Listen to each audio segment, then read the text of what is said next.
Welcome back to another edition of Grok Talk. It is December 1st, 2025. This program is brought to you by GrokTALK.com and Grok Media LLC. I am your host. I guess you could call me that, Steve McDonald. I am the co-owner and everything else at GrokTALK.com. It's currently a kind of a one-man operation, and we'd like to remind you, because we have to, Giving Tuesday is tomorrow, and we really need to raise some money for next year. And we need you to do that. We are completely reader supported. We do not get checks from the Koch brothers or anybody else. No big corporations, no huge donors. We don't get grants. There's no government interference. We don't even have paid advertisers that tell us what and what not to write about. So we are truly independent. And because we are, and because we piss off a lot of people in both parties, especially Republicans who might otherwise donate, we need you guys to help us keep all of this running. So, having said that, today we're talking about energy, and specifically the Department of Energy, DOE, not to be confused with the Department of Education, which is DUH. Duh. So, we're going to have a little conversation about what the DOE has been up to, and Grok Talk will be back in less than 60 seconds. Not everyone can get up every day and look for ways to piss people off. But here at GrokTALK.com, we do that almost every day. I can't tell you how many times someone's lost their SHIT and threatened to end us. But we're still here, pissing people off. It's almost like we enjoy it. And we've been doing it since 2006. That's almost 2 decades of news, politics, and opinion, and now podcasts, and we're just getting started. We believe in principles before parties and politicians. We defend free markets and individual liberty, and if that makes you mad, it makes us smile. We're like Grandma after she stopped caring what other people thought. If that sounds refreshing, you need to check us out. This is Steve McDonald for GrokTALK, and we'll keep shining the light on them for you. The beauty of fossil fuel energy is that it is cheap, it is abundant, it can be cheaper and more abundant continuously. We are not approaching peak oil or peak gas or peak coal or anything else, but it's also just, did I mention cheap? And the third world, of which there is still a lot, would really love it to stay that way. Meanwhile, the elites and the globalists are doing their best to make energy so expensive that only they can afford it. 3 irrefutable facts about fossil fuels, care of Alex Epstein. 1. Cost-effective energy is essential to human flourishing. Billions of people lack cost-efficient energy. Fossil fuels are a uniquely cost-effective source of energy. Anybody who opposes fossil fuels is going to have to be framed as opposing prosperity and human flourishing. Without it, the third world can never rise to the second can never rise to the first. It's a social justice issue is what it is. And all those claims about carbon emissions and all that other nonsense that we're going to end the planet, well, we know that's just an economic plan to end capitalism. They've admitted it. So I'm not going to dwell on that too much because we have a lot of things to cover in a very short amount of time. So the message broke on the 20th from the Department of Energy. U.S. Department of Energy, DOE, today announced an organizational realignment designed to strengthen DOE's ability to execute President Trump's bold agenda to restore American energy dominance. This realignment reflects the administration's priorities of expanding American energy production, accelerating scientific and technological leadership, and ensuring the continued safety and readiness of the nation's nuclear weapons stockpile. There's another paragraph. It's a press release. So what? Big deal. Well, it certainly stirred things up because they did some stuff. They eliminated some things, and some people are unhappy about it. But before we do that, let's check out this clip from Fox News. It's the Will Cain Show. He's got Alex Epstein on there, arguably one of the best and brightest energy experts on the side of fossil fuels. And they're talking about Bill Gates and his recent defection after years of appearing to be something of a climate guy. Does lead to the question, why? It's a good question, and actually, I don't think Bill's views have changed much. I think he's held the view that he's saying now, and I think he's even less of a climate catastrophist and anti-fossil fuel person than he's letting on now. I think what's changed, and this is good news, is the cultural, economic, and political environment. And in particular, what we see are, one, the rise of AI and people recognizing that you're going to need more fossil fuels to provide the reliable electricity, key reliable electricity that AI requires. Number two, you've got a government right now that is pro-fossil fuel and very anti-climate catastrophist. And number three, to the extent I and some others can take credit, I think we've advanced the pro-fossil fuel argument that shows that, hey, we do have impact on climate, but the net effect of fossil fuel use is incredibly positive, including on the livability of climate, our safety from climate. I think those three factors have created an environment where Bill Gates, who I admire in many ways, but is a very calculating guy, where he feels like it's in his interest to more tell the truth about this issue than he has in recent years. So good news all around. Big tech has pretty much decided that it can't afford to live on intermittent green, so-called green energy to advance its business models. And it said, you know what? We're like a nuclear. Nuclear's green now. Remember nuclear? They didn't used to include nuclear. They didn't used to include hydro. They need all of it now. They need so much of it that they're buying their own nuclear power plants or building them. Small-scale nuclear reactors are a thing that is getting fast-tracked. That's going to be amazing because it's going to help us not only add to the energy profile, but we need a lot of energy. We're barely clinging to what we got now. And if you really don't want to have emissions from coal and gas and whatever, nuclear is your way to go, right? So you should be excited about that. So back to the DOE announcement and the general response to it. We start with a website called Solar Power World. I bet you know how they took the news. The Trump administration is continuing to destabilize federal support for renewable energy deployment by eliminating or altering certain Department of Energy offices supporting decarbonizing the grid. That means the laundromats are closing. That's the problem. And they need that money because solar's not affordable, and neither is wind. The New York Times first reported that several offices present under the Biden administration's Department of Energy and that were vital to renewable energy research and deployment for decades, they lived off bailouts paid for by taxpayers, have been replaced or shuttered in President Donald Trump's DOE. In a department organizational chart published Thursday, the Office of Clean Energy Demonstrations, the Office of Fossil Energy and Carbon Management, and the Office of Energy Efficiency and Renewable Energy, the EERE, are gone, and offices centered on nuclear energy and fossil fuel deployment have taken their place. The article goes on to whine some more, but we're going to move forward. I'll share the link. You can read it if you want to.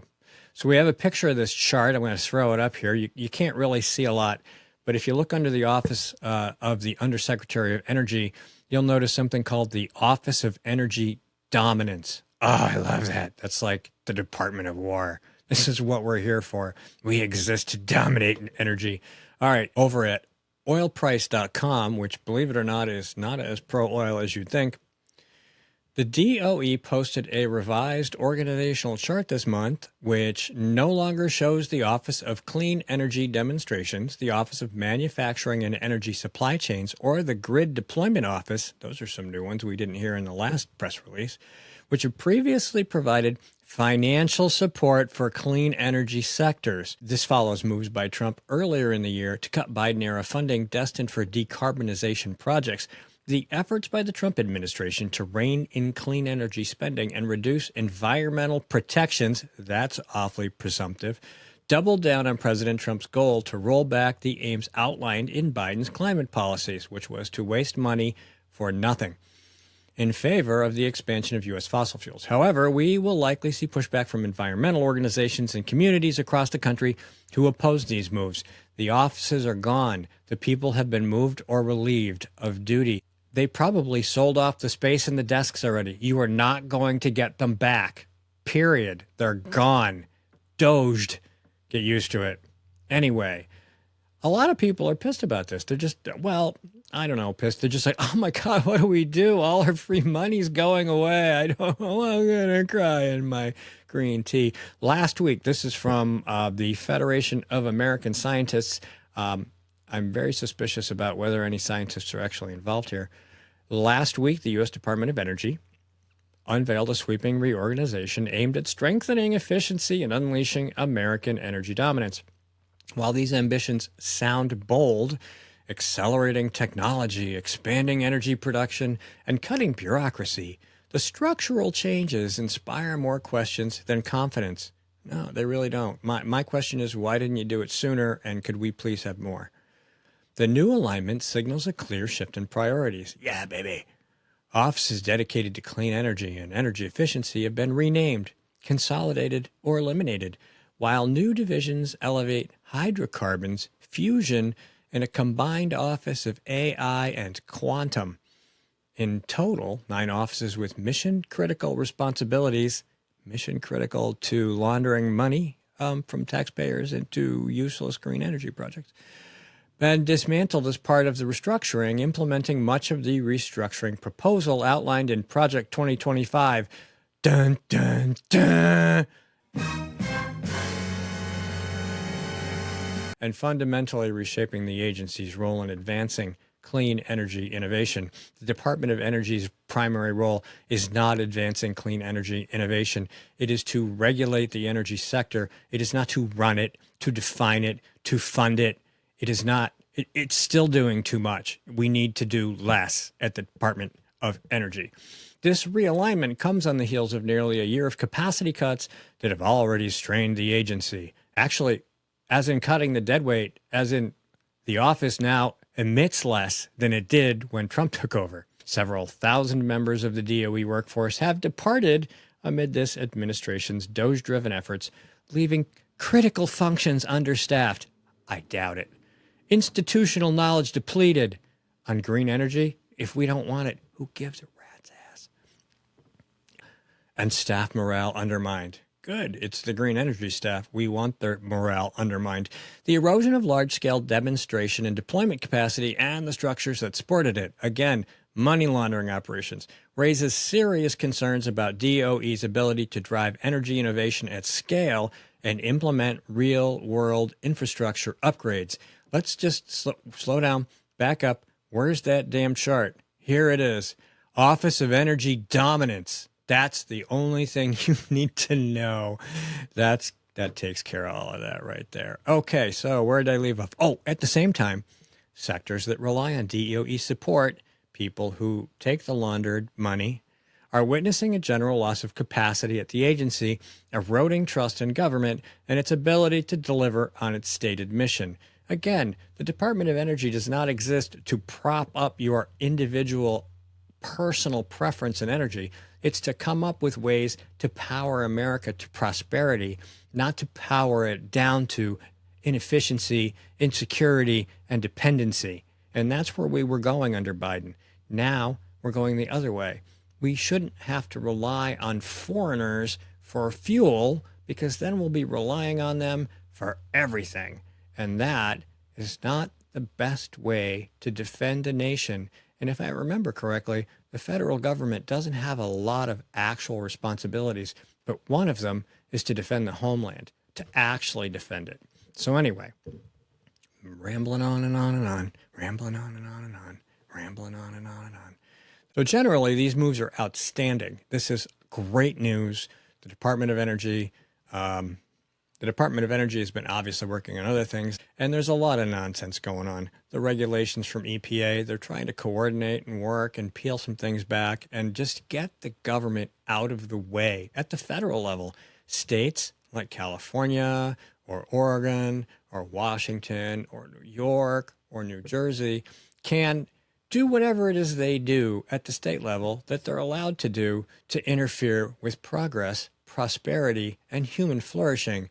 They're Democrat states. They're really good at that. That's what they do. Remember, Democrat states are a lot like the Marines. They break stuff and they kill people. So that's what their energy policy is about. And as long as it doesn't interfere with the Commerce Clause, I imagine there won't be a lot of federal lawsuits going their way, while there are significant lawsuits coming from them towards the federal government. A lot of those environmental lawsuits haven't done fairly well. The state of Vermont, for example, tried to sue oil companies for emissions and pollution and stuff. And my first question was, well, then why aren't you guilty? Because for how many decades have you been not just allowing it, but profiting on it because you tax it? So I don't know. It seems to me like you already collected lots of tax dollars, lots of remuneration for the emissions that were created by a product that you allowed to be legally sold. Now you can say, well, we didn't know any better, but that doesn't work because you think you know better about everything. And you didn't know better about this? Secret's out. You're a bunch of idiots. And you're greedy idiots. So that's pretty much it for this week. The DOE has made some major improvements by reducing its size and staff and consolidating, which is what you should do. And we hope that there's a plan in place to get that small-scale nuclear really, really going. And energy dominance, that's what we want, energy dominance. Donald Trump is going around the world promoting energy dominance, and he wants us to be the tip of that spear. And big hurrah for me for that. Thanks for tuning in, and we'll be back next week. Don't forget to watch the morning update every day, Monday through Friday. Check out my Substack, The Real NH Steve on Substack. You can sign up and get the morning update emailed to you right in your inbox right after it publishes. So that and GraniteGrok.com. Don't forget tomorrow, Giving Tuesday. Please give, even if it's just $5. If you can subscribe, $5 a month. If you can give me $500, $5,000, we need it all. There's a lot of things going on, a lot of moving parts, a lot of work to be done, improvements, upgrades, updates all the time. And of course, we still got to pay the bills. So thanks for checking us out. Thanks for tuning back in, and we will see you next week. GrokTALK.